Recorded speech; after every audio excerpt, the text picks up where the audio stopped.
ખંભાળિયા તાલુકાના સામોર ગામે ભારે વરસાદને પગલે કોઝવેમાં ગાબડું પડતા વાહન વ્યવહાર ઠપ થઈ ગયો છે। સામોર ગામે વાડી વિસ્તાર તેમજ અન્ય ગામોને જોડતો કોઝવે તૂટી જતા અહીંથી દૈનિક અવરજવર કરતા ખેડૂતો તેમજ સ્થાનિકોને ભારે હાલાકી વેઠવી પડી રહી છે। કોઝવે તૂટી જવાથી ખેડૂતો પોતાના ટ્રેક્ટર કે ગાડા જેવા વાહનો લઈને પસાર નથી થઈ શકતા, ત્યારે તંત્ર તાત્કાલિક ધોરણે કોઝવેનું સમારકામ કરે તેવી સામોર ગામના લોકોએ માંગ કરી છે। સામોર અને સામોરિયા વાડી વિસ્તાર વચ્ચે આ કોઝવે આવેલો છે। કોઝવે આ 4-5 દિવસ બહુ વરસાદ પડ્યો, ખંભાળિયામાં બધેથી વધુ વરસાદ પડ્યો, એના કારણે આ કોઝવે તૂટી ગયો છે। તૂટી ગયો એટલે 300 થી 400 ખેડૂત આ બાજુ વસવાટ કરે છે અને 3 થી 4 ગામના લોકો અહીંથી પસાર થાય છે, તો એ લોકોને બહુ હાલાકીનો સામનો કરવો પડશે।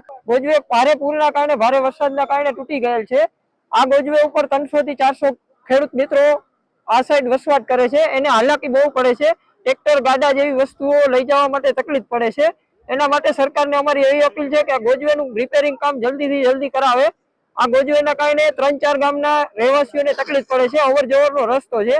દેવભૂમિ દ્વારકા જિલ્લાના મુખ્ય મથક જામ ખંભાળિયા પંથકમાં છેલ્લા 5 દિવસમાં ધોધમાર વરસાદના કારણે અનેક નદી નાળાઓમાં ધસમસતા પાણીનો પ્રવાહ આવ્યો હતો, ત્યારે સામોર ગામ પાસે આવેલો જે કોઝવે છે તે કોઝવે પણ પાણીમાં ગરકાવ થયો હતો અને કોઝવે છે તે તૂટ્યો હતો। તેના કારણે અહીંથી આવવા જવામાં લોકોને તકલીફનો સામનો કરવો પડી રહ્યો છે। સામે કાંઠે આવેલા 300 જેટલા ખેડૂતોને અહીંથી આ માર્ગ છે તે ઉપયોગમાં લેવામાં આવે છે, તેના કારણે આ ખાડો પડી ગયો છે અને ખાડો પડી જતા સ્થાનિક લોકોને અહીંથી અવર જવર કરવામાં મુશ્કેલીનો સામનો કરવો પડી રહ્યો છે।